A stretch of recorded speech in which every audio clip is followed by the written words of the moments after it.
Hello, we are the early talent representatives for the Women's Network. We felt that for this year's International Women's Day, with the theme of Break the Bias, we should try and highlight some of the successes of the women in NHS Digital. NHS Digital still has a long way to come, with women only making up 28% of those on Band 9, with the other 72% being men. However, we can see that an effort is being made within the organisation to encourage more women into technical roles, with 50% of the NHS Digital Academy being women. In light of this, the visibility of senior female role models within the organisation is more important than ever. And we wanted to open up a conversation about trying to make a place for yourself in tech as a woman. What additional barriers do you feel like you faced in your career? I think there's a real mix, and recognising I've had quite a long career.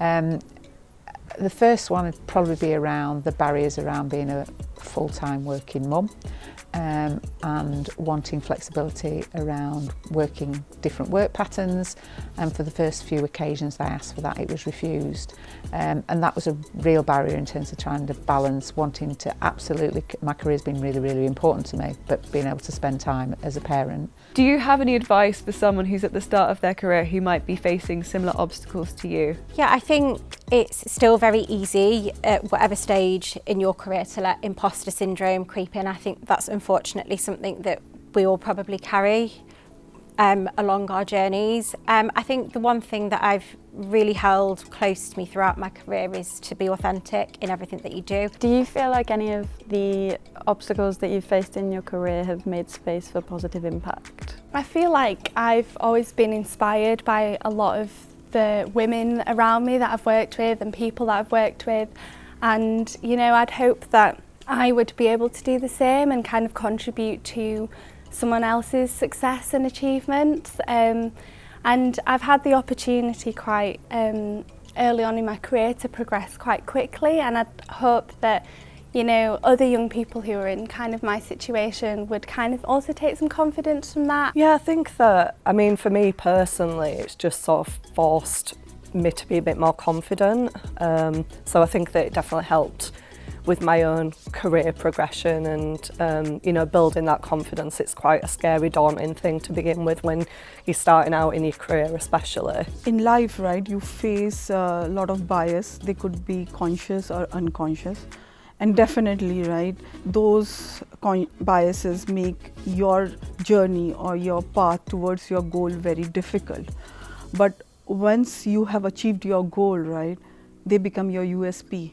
The different you are from normal, the more people take notice or appreciate your achievements. What I can say is that the journey could be difficult, but the success will be equally rewarding.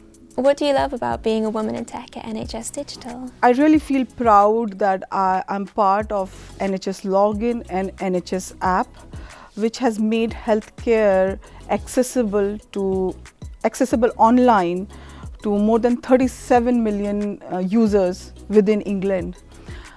How many people, right, and how often they get to say such a thing about the work they do.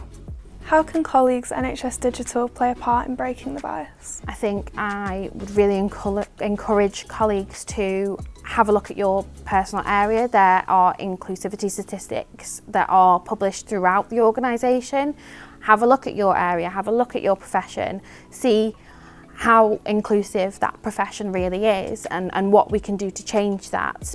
Make sure that if you hear something that doesn't feel quite right, you either speak out about it there and then, or you contact someone within any of the networks or any of the other support groups we've got.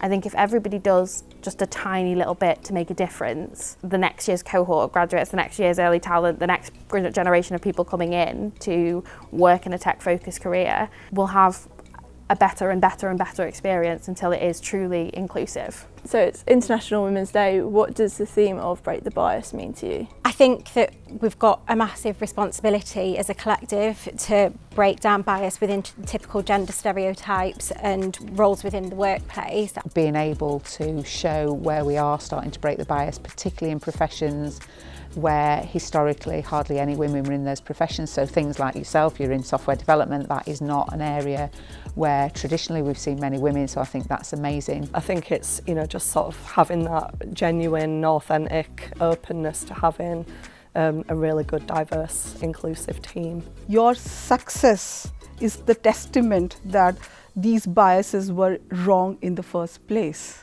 Recognising that if you're in positions where you can influence or make decisions that can have a positive impact to make the workplace a more inclusive and diverse and equitable place to work, then you know it's kind of taking on that responsibility. I think this year the theme of Break the Bias to me means now it's time, it's 2022, it's time to stand up, it's time to just do everything you can in whatever capacity you can to start breaking biases, whether that's calling out microaggressions all the way up to, you know, getting involved in a campaign such as this. Now's the time to stand up. Now's the time to break the bias.